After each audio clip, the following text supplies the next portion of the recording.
The Formula One Grand Prix.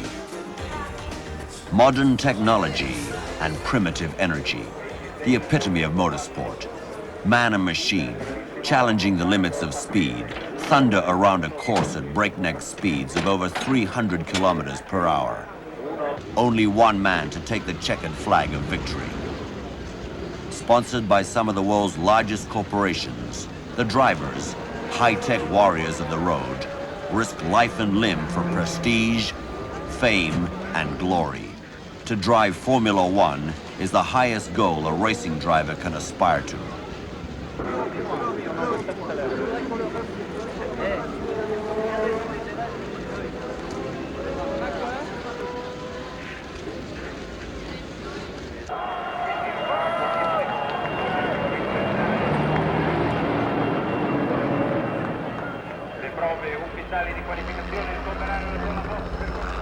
In his day, the dominating force in Formula One racing, one of the few who has survived to tell it all, Austrian Niki Lauda is now a spectator at the 1987 San Marino Grand Prix in that tiny principality in northern Italy.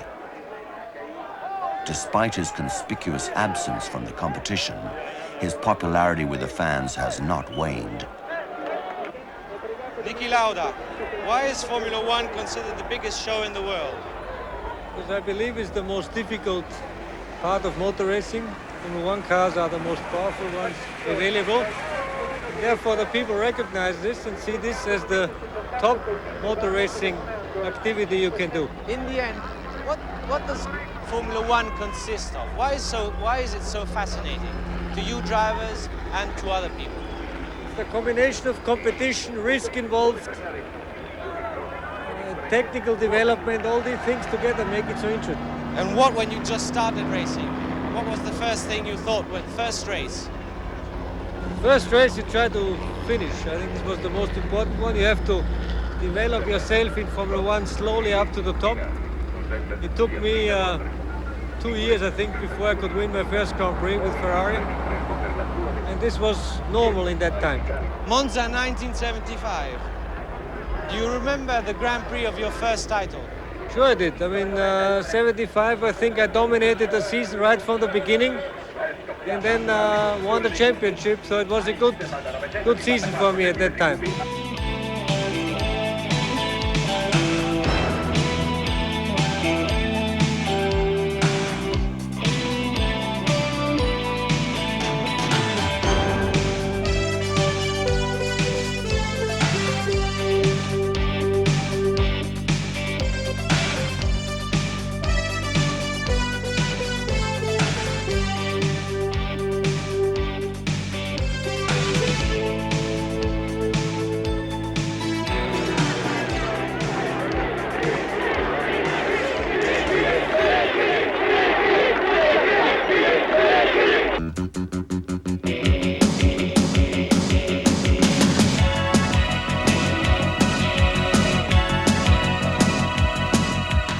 West Germany. The Nürburgring circuit is notorious for its complexity, and three-time world champion Jackie Stewart explains some of the reasons why. The foxhole used to be one of the most dangerous parts of the circuit, and they certainly have cleared it up a lot by putting barrier most of the way down. But again, you achieve your maximum speed on this whole circuit again down this section. And this also is hard to believe. Here you see yourself going through what is really a cutting in a heavily valleyed area with trees. Now, can you think of going down here at 175, where the car bottoms out in the bottom, it gronches the suspension, the chassis really gets gouged, and you start going up this other end here. Now, when you go up this hill, at the bottom here, if you look up the hill here, you're going up here with so much G-forces on that you can't take your foot really properly off the throttle and get it onto the brake.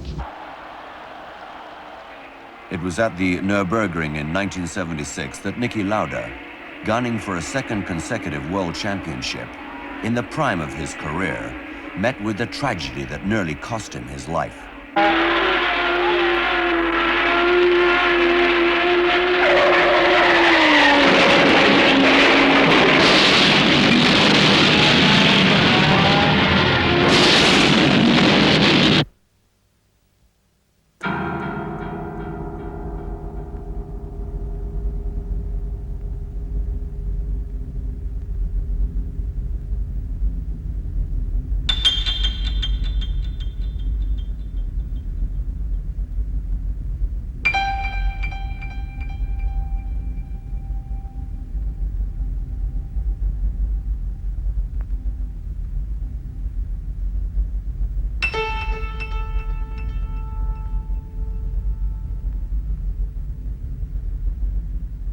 Often referred to as the computer, the penultimate technician behind the wheel.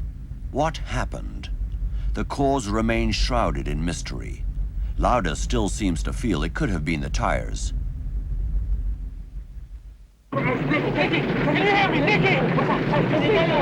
Three drivers break from the race to rescue Lauda from his smoldering car.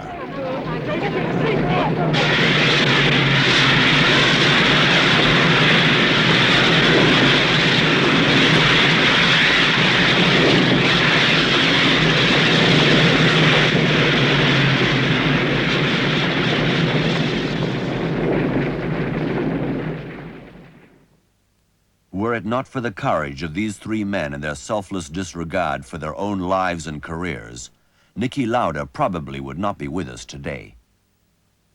Tell me about the accident, how you felt. How you felt when you saw him the first time. Terrible, of course. But I saw that I didn't want to see him, yes? Because I was very scared, and I hold the doctor like this. Don't leave me alone. When he says he's lying there. But then I went there and I said, and I was very strong. I thought I'm going to fall down like this. He was completely indesfigurato. And now you don't want to think about it anymore?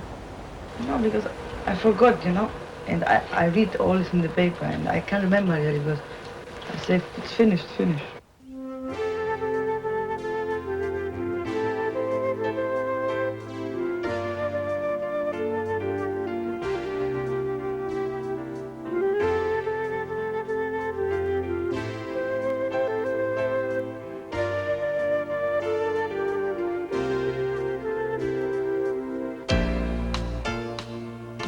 You know, for me it was completely normal. You know, I thought, shit, you're in troubles now, so what I have to do, I thought.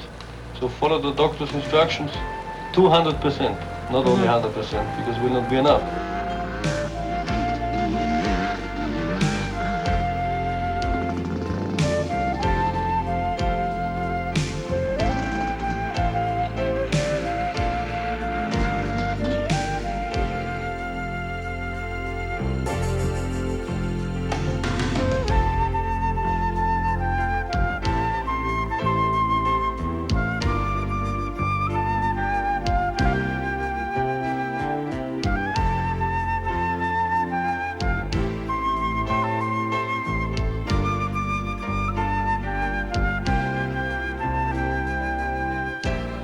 After the accident in Nürburgring, did you ever think of retiring?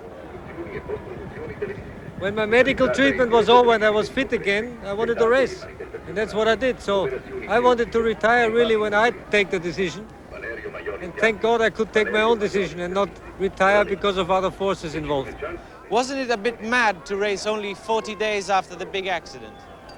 No, because I think I finished fourth, which was not a bad result for being in the hospital.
For each competition, tens of thousands of fans flock to the races to experience the pageantry, to witness the thrills, the excitement, and the tragedy that can be Formula One.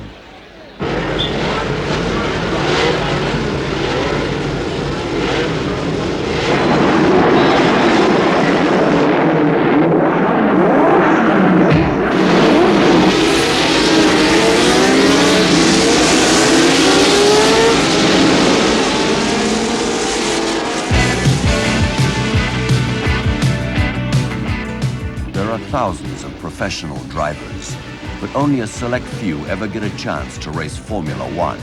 A mere 24 or so drivers in the world qualify. Qualifying, though, is not enough, for in the heat of the battle, they must be prepared with the optimum levels of stamina, concentration, driving skill, and the overwhelming will to win. They must give their best. And sometimes even that is not enough. With you, I wanna spend my time. Come on, hold me tight. Come on, hold me tight. Your lips on fire, my heart's desire, yeah.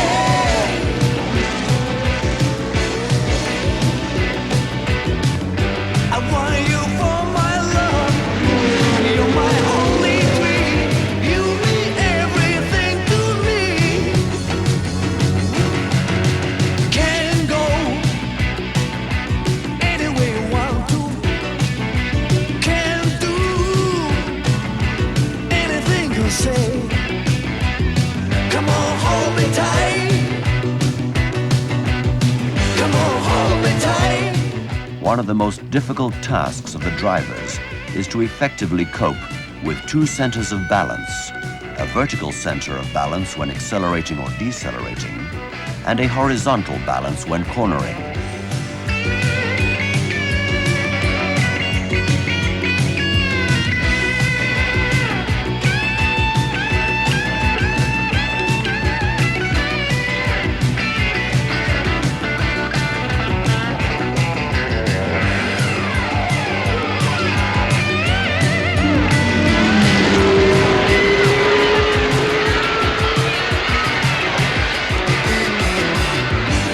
I've been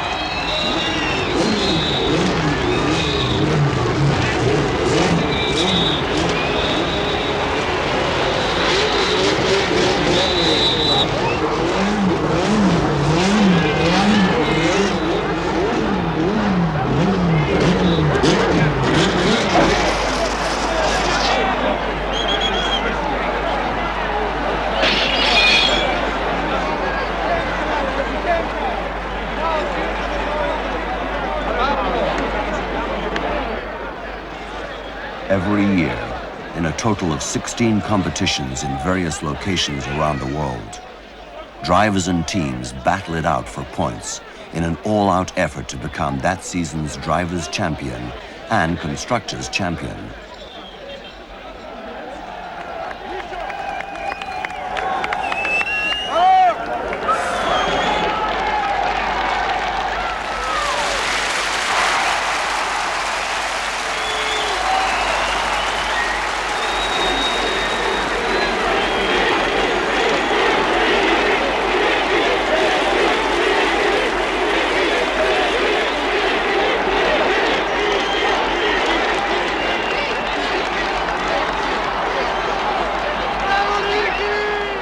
It was at this 1977 Italian Grand Prix that Lauda captured his second world championship.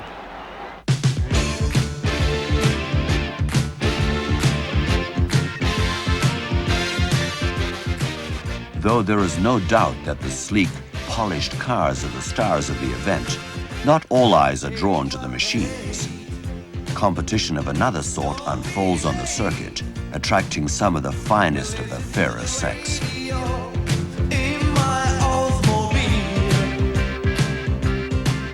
The paddocks are always a hub of activity, although less technical and more social.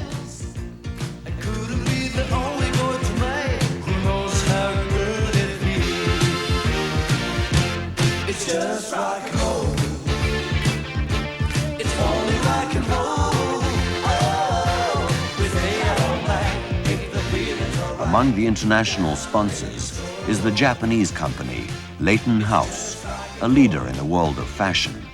Their presence lends a contemporary Oriental flavor to the scene.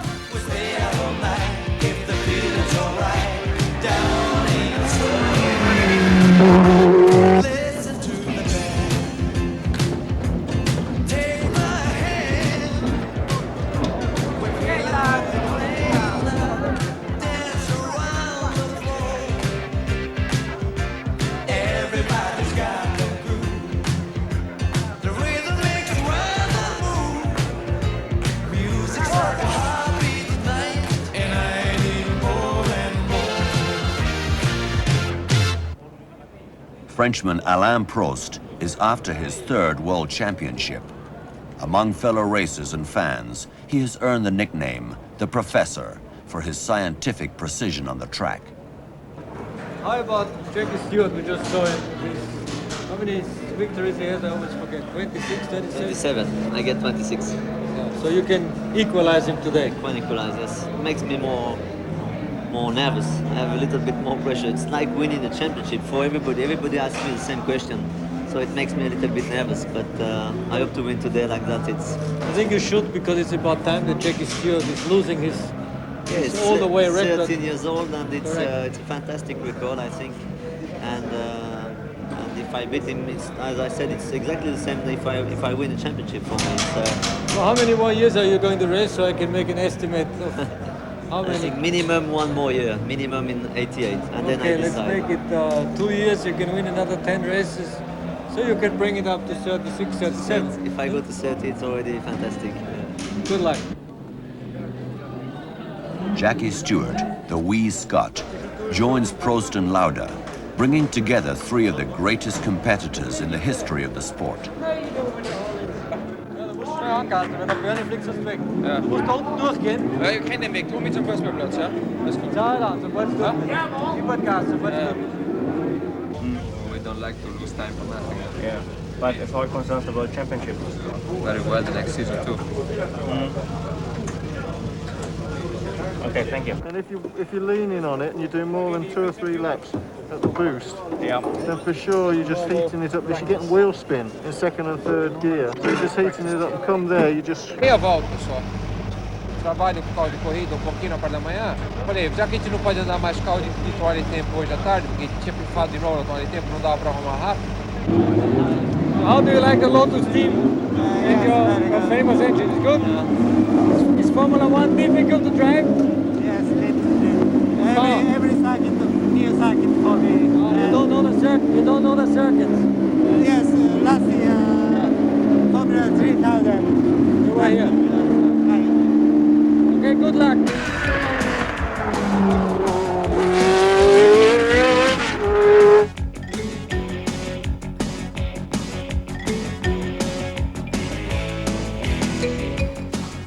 Toru Nakajima, the first Japanese driver to compete for the Formula One World Championship, represents Lotus Honda.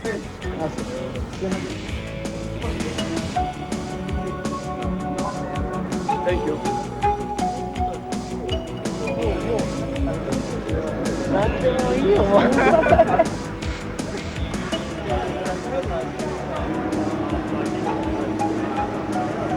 Making their debut on the Formula One circuit in 1964, Honda withdrew temporarily in 1968 after a less than impressive performance.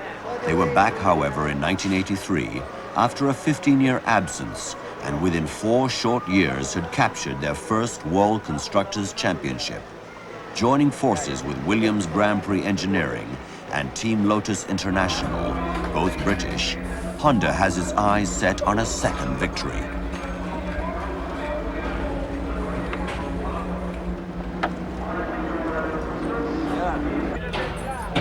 Tension mounts as mechanics pick up the pace as race time approaches.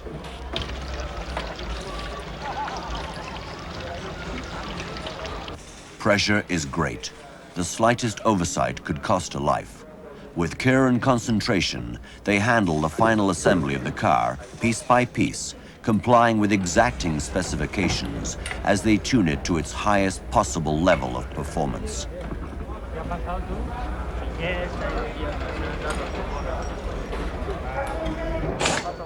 One of the pit crew's major concerns is tire changes, and they have it down to a fine art.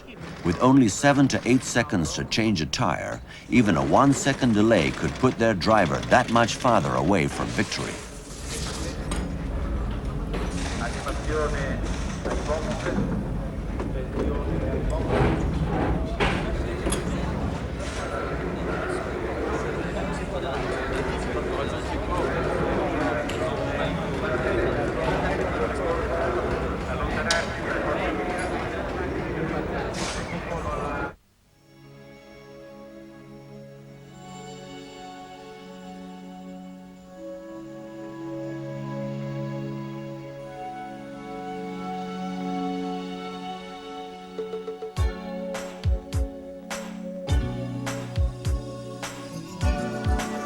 Secret love, whisper in the night. Secret hearts, holding each other so tight. Tearful nights, filled with sad goodbye. Moments before the start of the race, they enter a separate realm. A realm of surging adrenaline, razor-sharp reflexes, nerves of steel.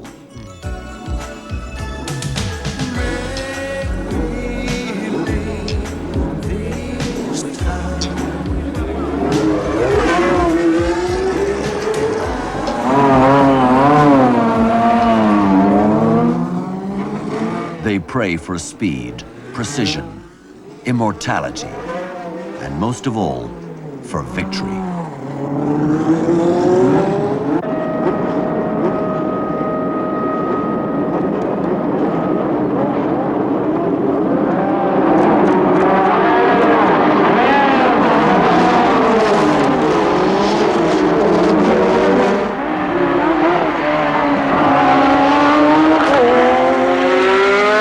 It is only at the level of Formula One that the near-perfect synthesis of man and machine is achieved. Formula One, because the cars must strictly comply with one single design formulation, a maximum engine displacement of 3,000 cc's, minimum weight of 500 kilograms. Turbocharged engines must be 1,500 cc's with a minimum weight of 540 kilograms. Only 195 liters of fuel are permitted for the entire race.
tremendous monetary investments are required to develop one of these mechanical monsters.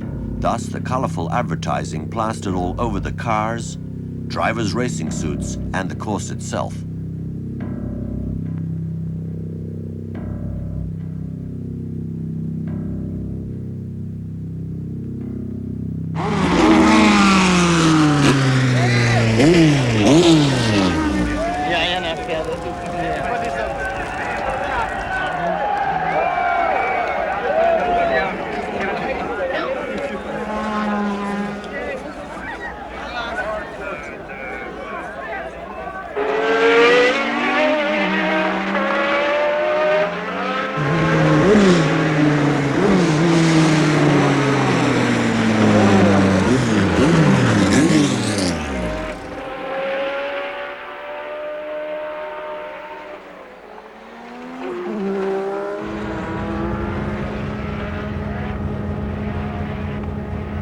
So how are you feeling? Good? Feel like a duck outside the water.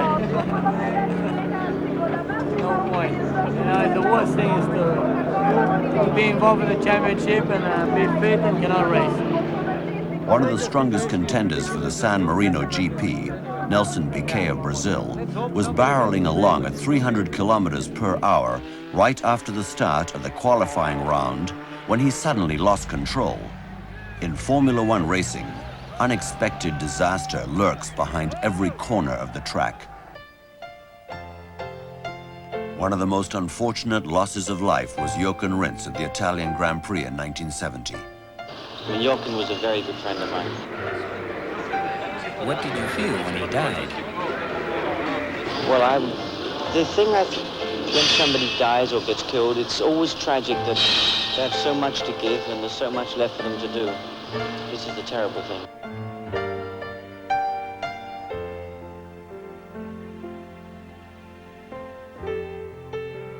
Francois Sever remembers that moment all too well. The Saturday, official practice, I was still driving, trying to get a good qualifying time. And 200 yards ahead of me, Jochen Rindt get killed at 80 miles an hour in Courbe Ascari, very fast corner. Hit the guardrail. Guardrail was badly fixed, and he get killed. And I couldn't sleep the night before the race. I realized that the previous day I should have been killed.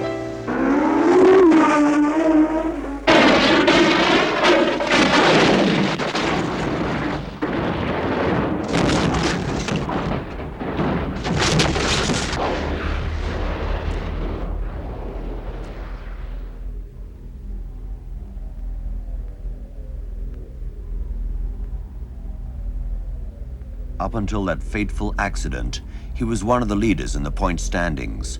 It was only after his death that he became world champion, the first posthumous champion in Formula One racing history.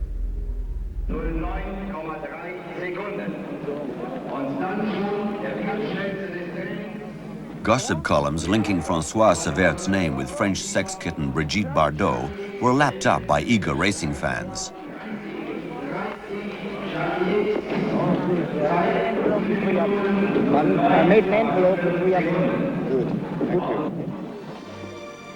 His bedroom eyes and off-track activities earned him the reputation of a playboy race driver.